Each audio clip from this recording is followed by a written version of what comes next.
title po ng ating pong tema sa umaga pong ito ay ang tunay na pagbabago.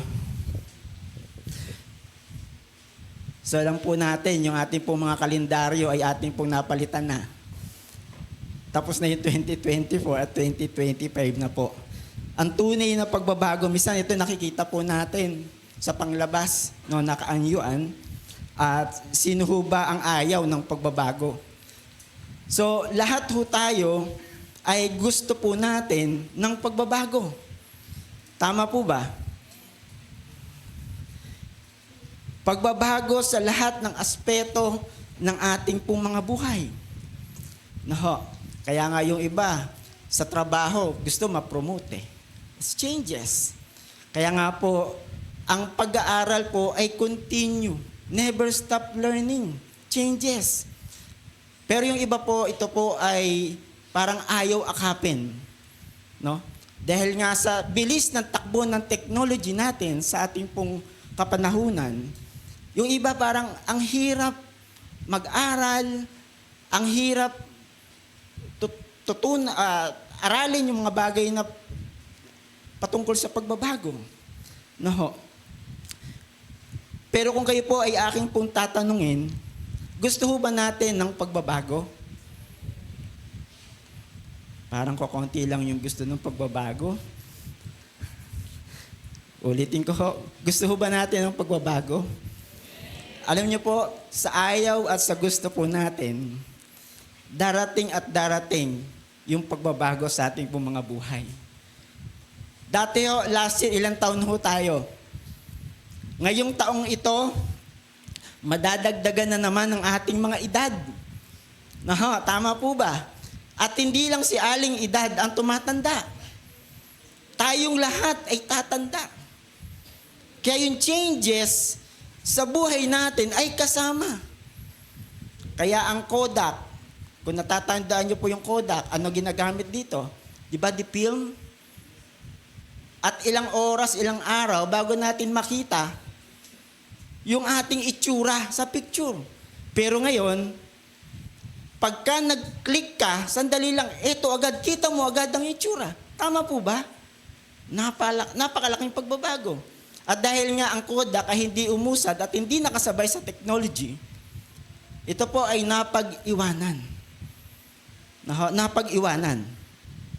So dito po, sa larangang spiritual, ay mainam na patuloy po nating nasain na tayo po'y patuloy rin namang baguhin ng ating Panginoon.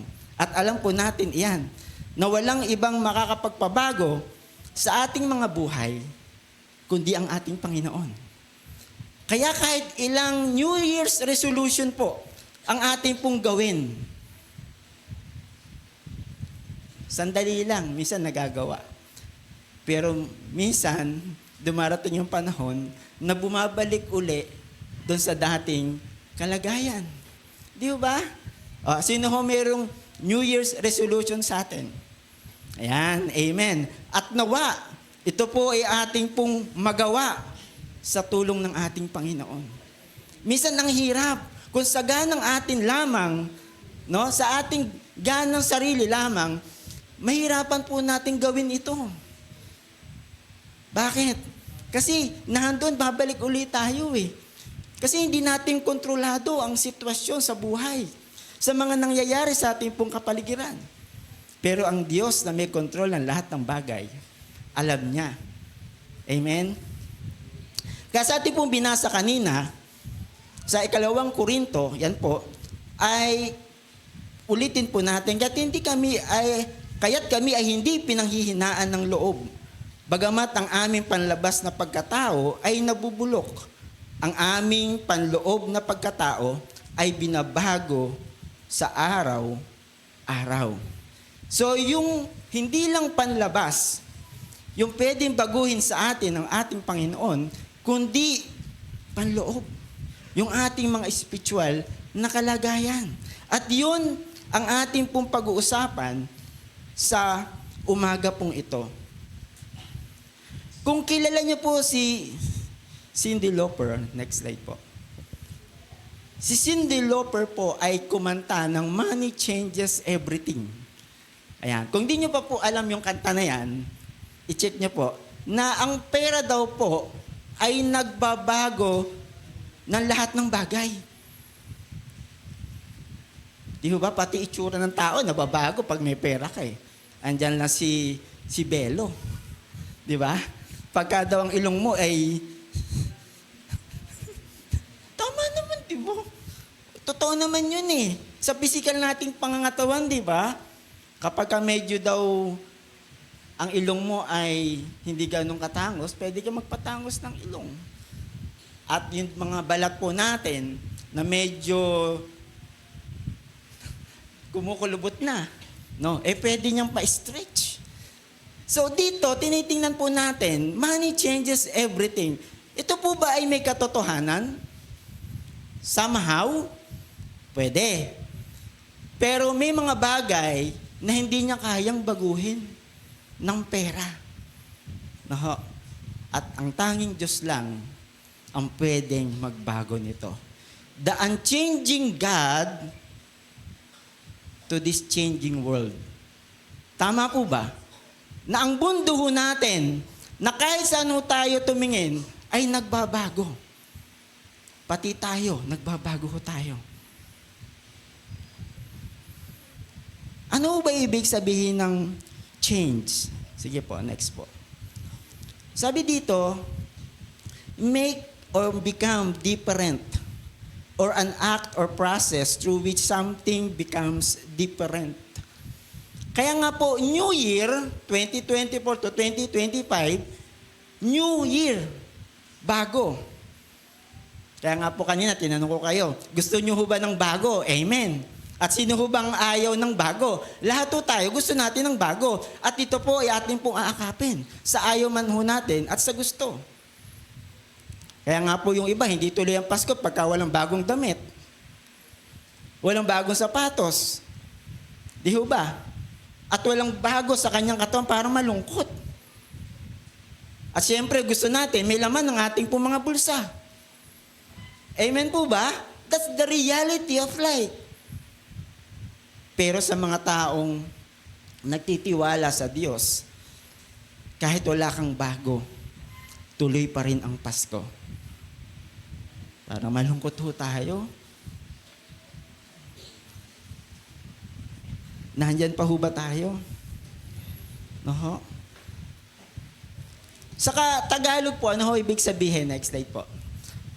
Ang proseso o akto ng paglipat mula sa isang estado patungo sa iba, nagre-resulta sa pagkakaroon ng naiibang katangian o kalagayan.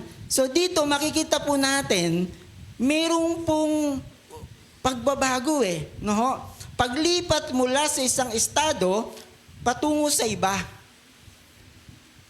At ito daw po ay may resulta. Makikita po yung resulta po nito sa pagkakaroon ng naiibang katangian o kalagayan.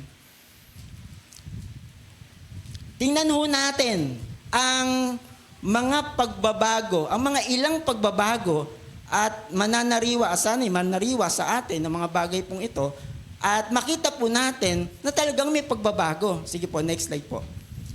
So sino po nakagamit na po nito? Nung naunang henerasyon ng mga cellphone.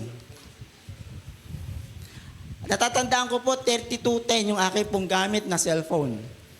At alam ko po, hindi ko lang alam kung mayroon pang gumagamit po niyan ngayon.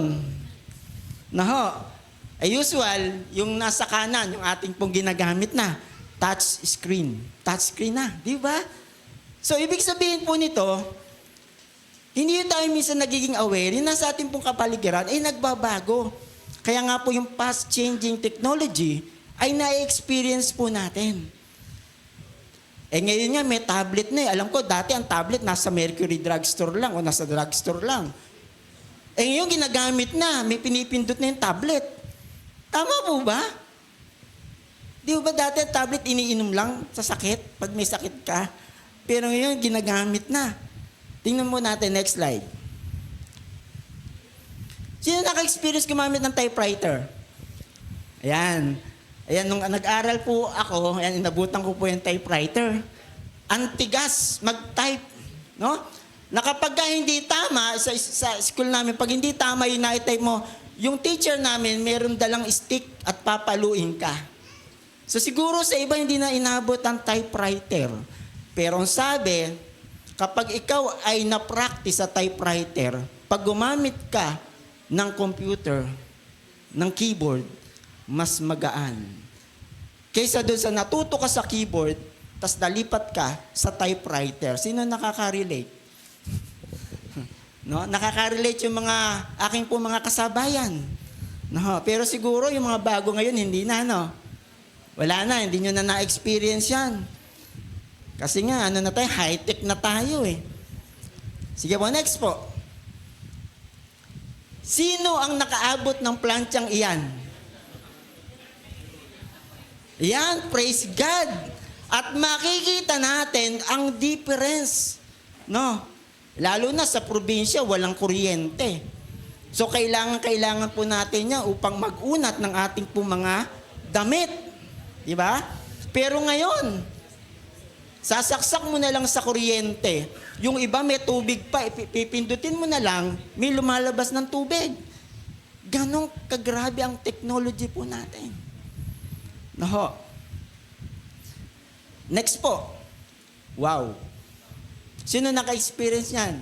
Yung sa train. Pero I think doon sa kanan, siguro wala pa o bihira pa lang. Wala pa naka-experience na makasakay sa bullet train.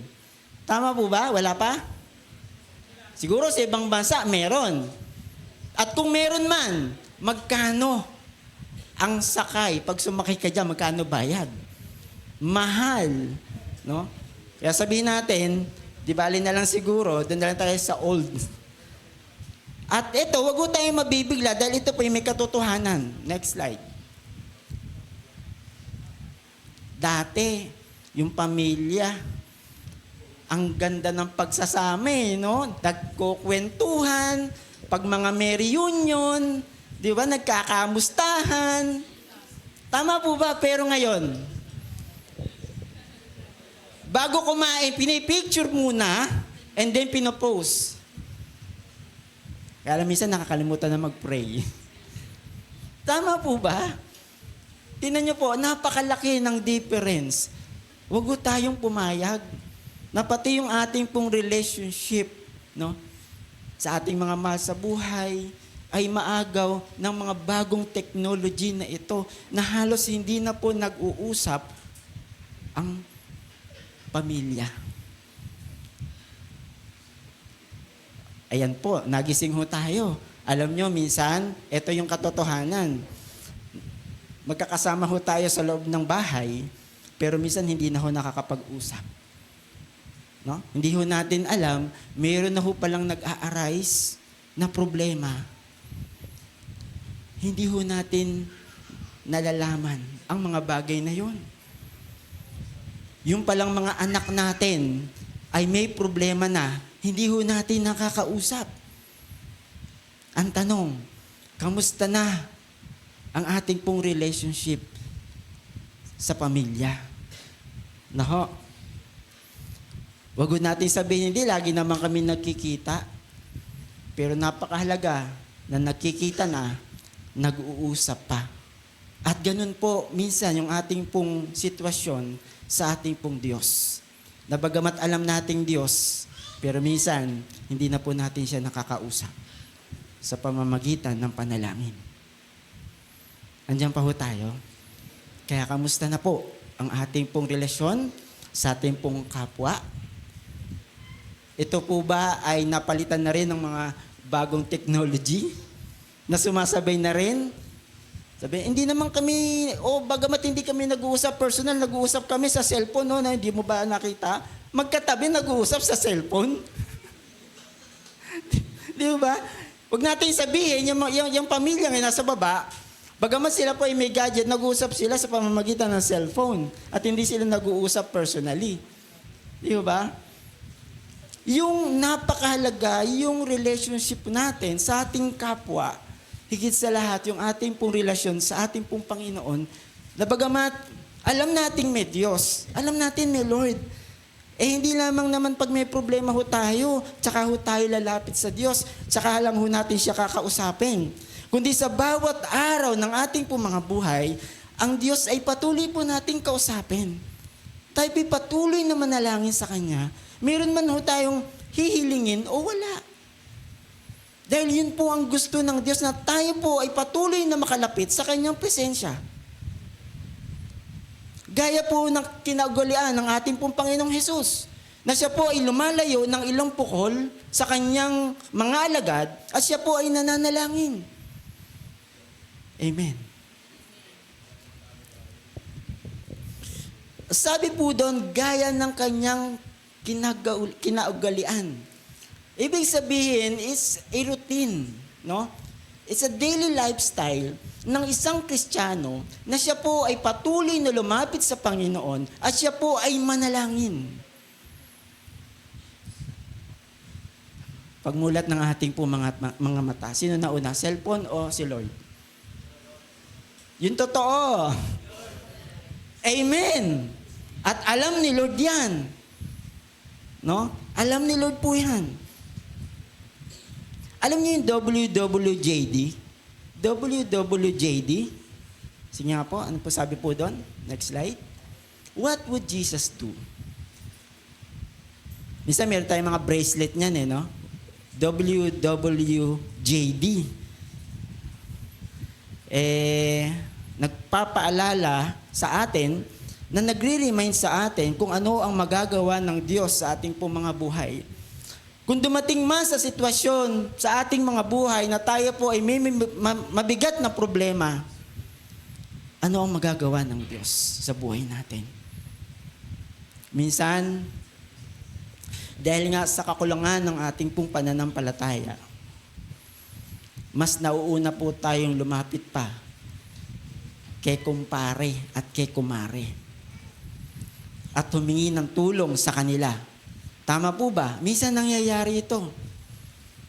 Kaya lang kapag mabigat na yung sitwasyon, lumala na yung sitwasyon ng problema sa buhay, tsaka lalapit sa ating Panginoon. Pero alam niyo po ba, hindi po naman masamang gano'n ang ating pong gawin, pero nalulungkot si Lord. Kasi mas nauna pa natin yung iba na inaakala po natin na tamang gawin. Pero ang katotohanan, nakalimutan natin yung napakahalagang gawin natin bilang isang mananampalataya. Kaya nga po tayo tinawag na mananampalataya ay nananampalataya tayo sa kung ano ang magagawa ng Diyos. What would Jesus do sa ating mga pangangailangan? Sa mabibigat nating problema? Alam natin may magagawa ang Diyos. Alam niyo ba yung kantang yon? Alam kong may magagawa ang Diyos. Pag may problema ho tayo, awitin ho natin to. Gagawa ang Diyos. Kikilos ang Diyos sa ating pong mga buhay. No? Huwag ho nating unahin yung inaakala nating makakatulong ho sa atin. Mas unahin po natin ang Diyos. Dahil siya po ay may kakayahang tumulong sa atin. Sa anumang uri, anumang klaseng problema ito, magaan man ito, mabigat man ito po ay kayang solusyonan ng ating Panginoong Diyos. Next slide.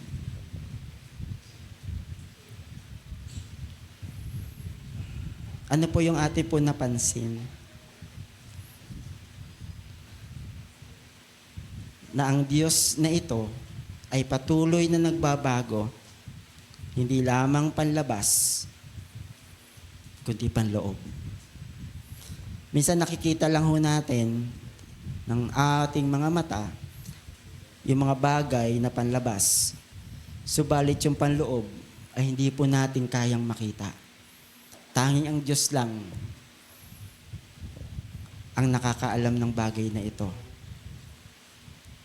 Ngayon po, kung ang mga bagay na ito nating po nakikita ay nagbabago, mas naisin po nating tayo po ay baguhin ng ating Panginoon doon sa ikabuturan ng ating mga buhay. Yung ating mga espiritu na patuloy na baguhin ng ating Panginoon.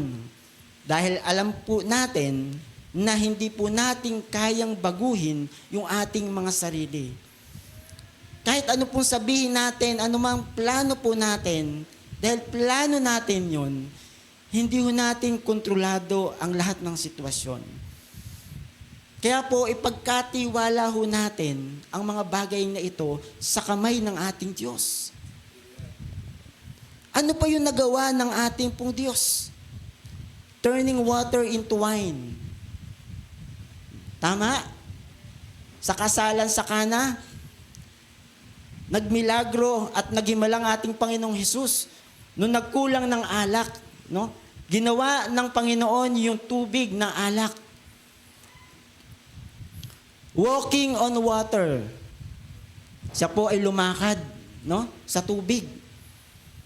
May napanood nga po kung sa Facebook eh. Parang siya, carpet, nasa tubig. Yung tao nandun, aba? Galing nga. Tapos, yung isa naman, nagtiwala siya eh. Di nagbigay ng carpet, pinabasbasan yung carpet. Tapos, dinilatag yung carpet sa tubig. Tapos, siya tumalon doon sa carpet, sa ibabaw ng carpet, lumubog siya. May daya pala. Yung carpet pala, mayroong bangko. May silya. Kaya pala, nandun siya, hindi siya lumulubog. Sabi ko, tingnan mo na nga naman ang nagagawa ng tao. Pagka sa kalokohan, ang dami nating alam. No? Pero dito, may katotohanan, ang kapangyarihan ng ating pong Diyos. No? Calming the storm. Pinapayapa niya yung bagyo. Kung ating pong naalala yung istorya, nung sila po ay nasa laot, inabutan po sila ng malakas na hangin, at malaking sa tubig, yung alon. Napansin ng mga alagad, nandun siya sa bangka at natutulog. Kaya po nung siya po ay nagising, pinapayapa niya yung hangin at tubig. Kaya namangha yung kanyang mga alagad. Alam niyo po, sa atin, iba't ibang pagsubok, iba't ibang problema yung na-encounter po natin. Pero patuloy ho tayo magtiwala sa magagawa ng Diyos. Dahil siya yung Diyos na makapangyarihan sa lahat eh. No, pag may problema ho tayo, awitin ho natin yon. Alam kong may magagawa ang Diyos. Dumating si Bill. Sinong Bill? Yung billing po natin. Sunod-sunod. Bill sa internet. Bill sa tubig. Bill sa Meralco. Bill sa credit card. Sabay-sabay. Anong gagawin natin? Kasalanan ba ni Lord? Minsan alam nyo po, tayo po yung gumagawa ng mga bagay. At minsan, dahil nga sa katigasan ng ating pong mga ulo, ay minsan inaalaw yung pinaparanas po yun ng Lord sa atin upang tayo po ay matuto. Sino po naka-experience na sa kanyang pagsuway, siya po ay naka-experience ng hindi maganda? Huwag na ho natin itaas ang ating mga kamay. Kung na-experience man po natin ang bagay na ito, dahil sa ating pagsuway, tayo po'y pinalo ng Panginoon, tayo po ay pinaalalahanan ng Panginoon na kapag inulit pa natin ang bagay na iyon, may experience po uli natin yung palo ng Panginoon. Kaya po sa mga na-experience ng mga ganong klaseng bagay sa buhay, matuto tayo. Kaya nga po, ako po ay natuto. Alam ho ng aking pong kapatid na ito, na 3 credit cards po ang ating pong na-avail. Ang sarap no? Pagkapunta ka sa mall, swipe. Wow! Swipe, wow! Instant, no? Yung gusto mong mabili, makukuha mo agad. dumating yung pagkakataon, halos sabay-sabay dumating yung billing statement. At ang sabi ko, ang babayaran ko lang ay yung percentage. Minimum. Hindi ko alam na mas malaki pala at palaki ng palaki yung principal. Ito po sample lang. No?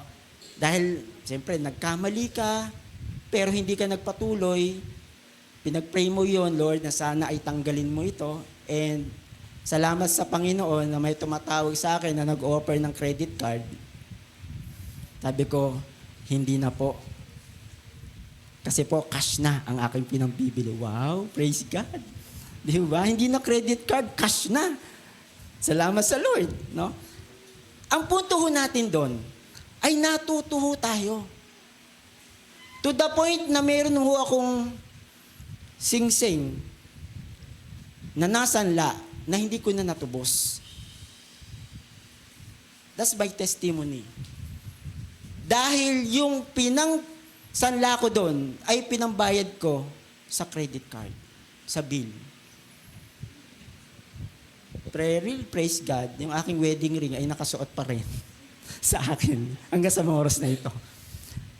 Ang ibig po nating sabihin, that's the reality of life. Dumarating ang mga gantong punto sa buhay po natin na huwag tayong padaya. Di ba? Gusto ko Bakit ba? Gusto ko mabili itong bagay na to. Di magka-credit card ako. 1, 2, 3, 4, 5. Swipe ko lahat yan.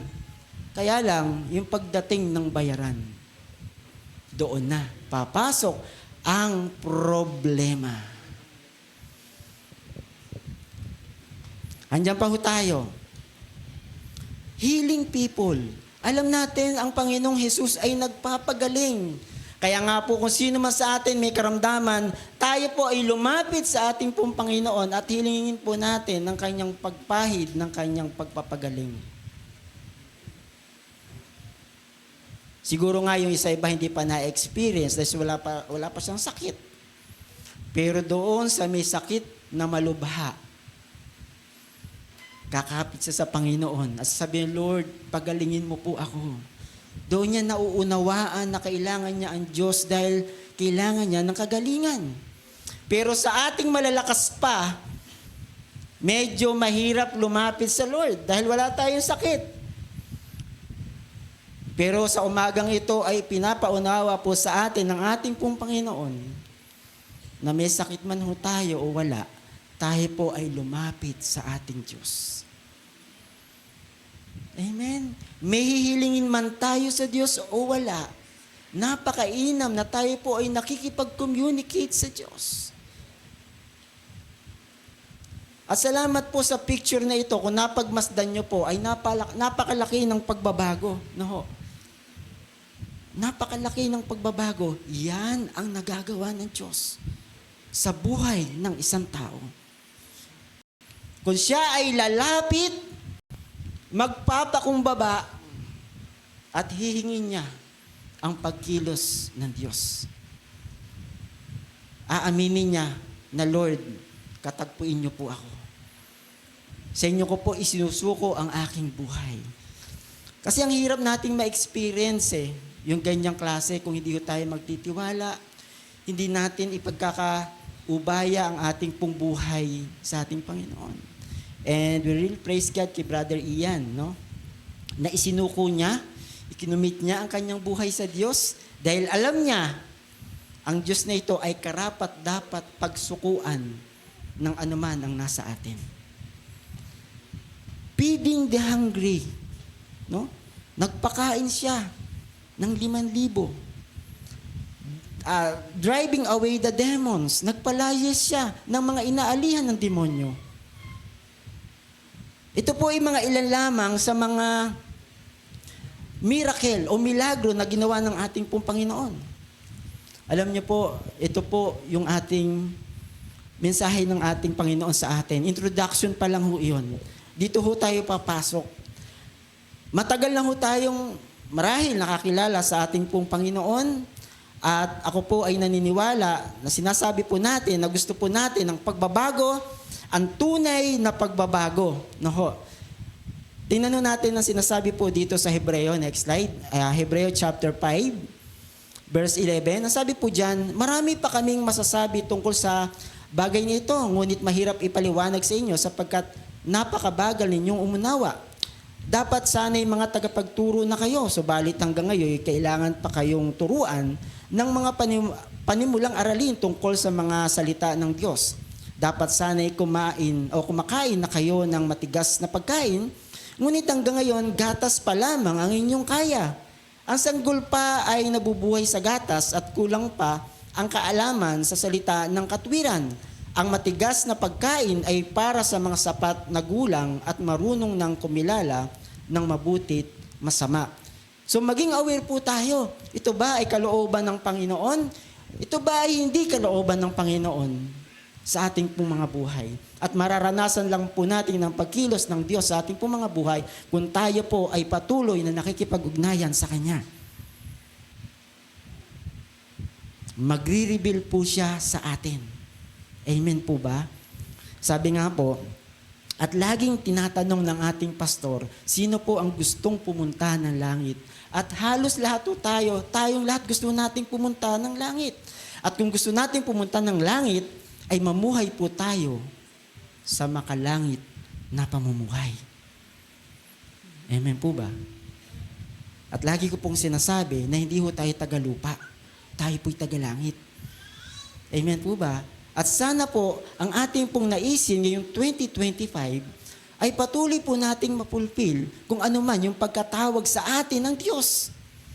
Amen po ba? Ang hirap iwanan. Ang hirap iwanan yung ating mga plano. Totoo yan. Pero pag ipinagkatiwala natin sa ating Panginoon ng lahat ng bagay, ang lahat ay magiging maganda at maayos.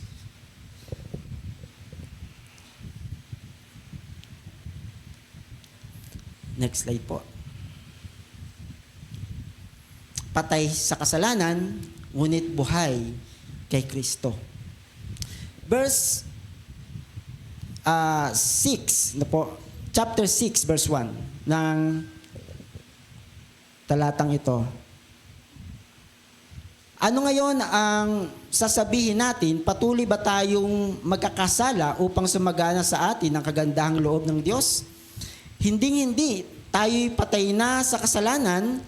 Paano pa tayo mamumuhay sa pagkakasala? Hindi ba ninyo alam na tayong lahat na nabautismuhan kay Kristo Jesus ay nabautismuhan sa kanyang kamatayan? Sa makatwid, tayo'y namatay na at nalibing na kasama niya sa pamamagitan ng bautismo upang kung paanong binuhay muli si Kristo sa pamamagitan ng dakilang kapangyarihan ng Ama, tayo rin ay magkaroon ng panibagong buhay. So ito naman po yung layon ng Diyos sa atin. No po, na tayo po dating makasalanan, no po, na tumanggap sa ating pong Panginoon, walang pag-asa, walang buhay na walang hanggan. Ito po yung layon sa atin ng Diyos na tayo po ay magkaroon ng tamang pamumuhay at magkaroon ng buhay na walang hanggan. Kasi gusto ng Panginoon lahat po tayo maligtas. Pero doon lamang sa gusto. Pero yung ayaw, binigyan naman ho tayo ng Panginoon ng free will. Kaya nga po minsan, ang tanong ko po, gusto niyo ho bang tanggapin ang ating Panginoong Hesus bilang tagapagligtas at sarili mong Panginoon? Ang tanong, paano kung ang tinanong natin yon ay ayaw? May magagawa ho ba tayo? Ang tanging magagawa lang ho natin ay ipanalangin siya. Kasi binigyan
Kung tayo'y namatay ng kasama ni Kristo, naniniwala tayong mabubuhay rin tayong kasama niya.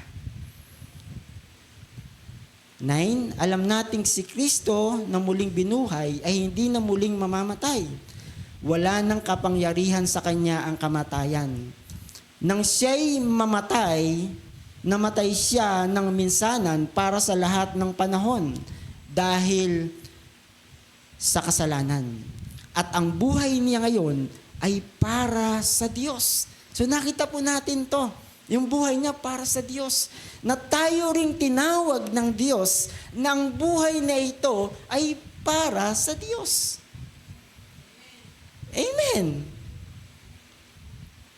Kaya dapat din ninyong ituring ang inyong sarili bilang patay na sa kasalanan, ngunit buhay para sa Diyos, sapagkat kayo'y nakipag-isa na kay Kristo Jesus. So napakaliwanag ng mensahe ng ating pong Panginoon sa umaga pong ito, na tayong lahat na tinawag ng Panginoon ay may purpose. Bakit ho tayo tinawag ng ating Panginoon? Hindi lamang para maligtas, upang tayo rin naman ay gumawa ayon sa kanyang pagkatawag sa ating pong mga buhay. Kasi alam ko po, hindi naman tatawag si Lord ng walang dahilan. At uulitin ko po, nung tinawag niya ang kanyang mga alagad, gumagawa po sila. May ginagawa po sila. At hindi po nila sinabi, Lord, teka muna ha. Meron lang akong ginagawa. Sa iba, meron pong sinabi, no, pero ang mainam po dito na tayo pong tinawag ng ating pong Panginoon, na tayo po ay patuloy na makasunod. 12, huwag na ninyong paghariin ang, next slide, huwag na ninyong paghariin ang kasalanan sa inyong mga katawang may kamatayan upang hindi na ninyo sundin ang masasamang hilig nito. Huwag na ninyong ipailalim sa kapangyarihan ng kasalanan ang alinmang bahagi ng inyong katawan bilang kasangkapan sa paggawa ng kasamaan. Kumbaga, minsan, tayo pa yung nagiging cause, no, ng kasalanan ng iba. Minsan, nagagamit ho tayo. Huwag ho tayong pumayag na tayo po ay maging kasangkapan ng hindi tama. Sa halip, pasakop kayo sa Diyos bilang mga taong namatay na at muling binuhay, at ihandog ninyo sa Kanya ang inyong katawan bilang kasangkapan sa kabutihan, sapagkat hindi na dapat maghari sa inyo ang kasalanan, dahil kayo'y wala na sa ilalim ng kautusan, kundi nasa ilalim ng kagandahan loob ng Diyos. Amen. So sa umagang ito, challenge po sa ating lahat, no, na tayo po 2025 ay makapagpatuloy sa ating pong paglilingkod sa ating pong Panginoon. Change, mayroon pong pagbabago, na po.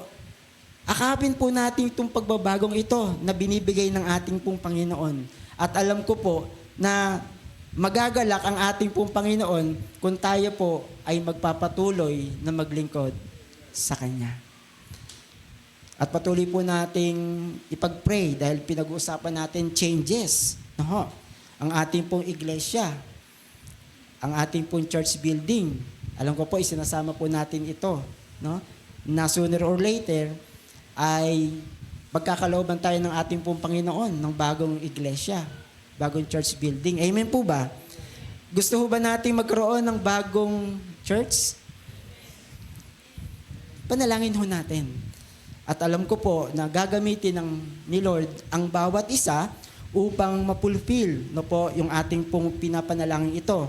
At alam naman ho natin na isang tingting ng walis ay hindi po makakapagwalis po yan, hindi makakalinis po yan. Kailangan ho niya ng kasama at marami upang may magawa, mayroong ma-attain, no, na maging productive, no po. At alam ko po na tayo po bilang isang iglesia ng Panginoon ay gagamitin ng ating pong Panginoon upang mapulfill ang mga bagay na ito na ating pong ipinapanalangin sa Kanya. Amen po ba? Kaya po, sa umagang ito, ay challenge po sa atin, change, for a better, na ang Diyos, hayaan po natin ang Diyos ang patuloy na kumilos, hindi lamang sa ating mga buhay, kundi sa buhay ng bawat isa. So tayo po ay tumayo, tayo po ay patuloy na magpasalamat sa ating pong Panginoon. Alam ko po na meron pong idinil ang Lord sa atin sa umagang ito. Patuloy po natin siya makilala. Sino ba tong Lord na to na aking pong pinaglilingkuran? Sino ba tong Lord na ito na aking pong dinadalanginan sa oras ng aking mga problema? Patuloy po natin siyang makilala. Sino po siya sa buhay po natin? At patuloy po tayong makalakad ayon po sa kanyang kagustuhan at kalooban. Tayo po yung muling manalangin sa ating Panginoon. Hallelujah. Pinupuri po namin kayo, aming Ama, sa pangalan po ni Jesus. Marami pong salamat sa iyong mensahe, sa mga bagay namin pong nalaman at tunghayan, Panginoon. Change, Panginoon Diyos. Para po sa patuloy po naming ikalalalim, Panginoon, sa aming pong paglilingkod po sa inyo. Tulungan niyo po kami, Panginoon, na makilala ka pa. Patuloy po kayong magpakahayag pa sa amin, O Diyos. Alam po namin, Panginoon, na hindi pa po kayo tapos sa buhay po namin at meron pa rin kayong ginagawa, O Diyos.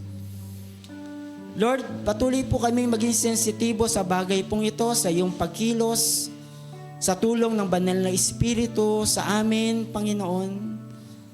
At hayaan niyo po, Panginoon, sa umagang pong ito, inaalaw po namin kayo na kumilos sa amin, sa bawat isa po sa amin. Lord, baguhin niyo po ang dapat baguhin sa amin po mga buhay. Upang kami po ay patuloy na makasunod sa inyo, Panginoon. Ano man ang inyo pong ipinagagawa sa amin, ano man ang naiataw niyo po sa aming mga balikat, Panginoon, ay maganap po namin na magaang sa aming po mga puso. May pag-ibig, Panginoon, sa inyo. May pagmamahal. Dahil kayo ang Diyos ng mga Diyos, ang hari ng mga hari, na dapat po naming sundin at paglingkuran. Salamat, Panginoon, kung meron man kaming hindi nagawa last year, Panginoon, sa taong ito, Panginoon, hiling po namin ang iyong basbas, ang iyong patnubay, ang iyong biyaya at kahabagan, na magawa po namin ang mga bagay pong ito, Panginoon, para po sa iyong karangalan, Panginoon. Nandito po kami. Ang natitira po naming lakas, ang natitira po naming buhay, Panginoon, yamang ito po'y sa iyo galing, Panginoon. Yamang ito po'y tinubos nyo, Panginoon. Ay maihandog po namin ito, Panginoon, ng buhay, Panginoon. Hallelujah. At kagamit-gamit, Panginoon, para po sa inyo. Salamat, Panginoon, sa pagliligtas niyo po sa amin. Salamat po, Panginoon, sa kahabagan niyo po sa amin. Kaibigan, sa pagkakataong ito, kung hindi mo pa naranasan ng tunay na pagbabago, ginawa mo na lahat, pero nandun pa rin, wala pa rin pagbabago.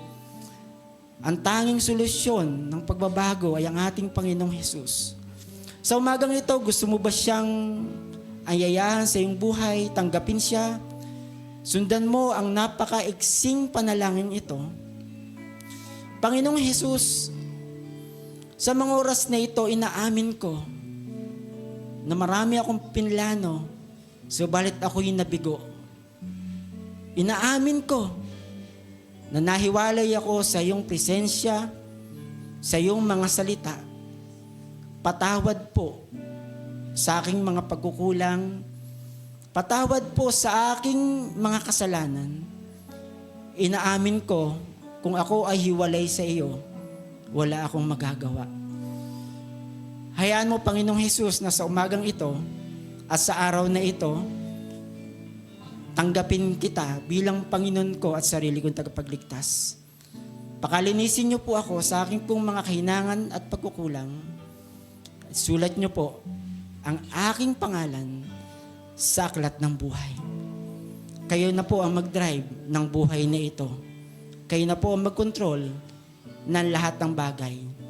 Sa inyo ko po pinagkakatiwala ang lahat ng ito. Salamat po sa pagpapatawad.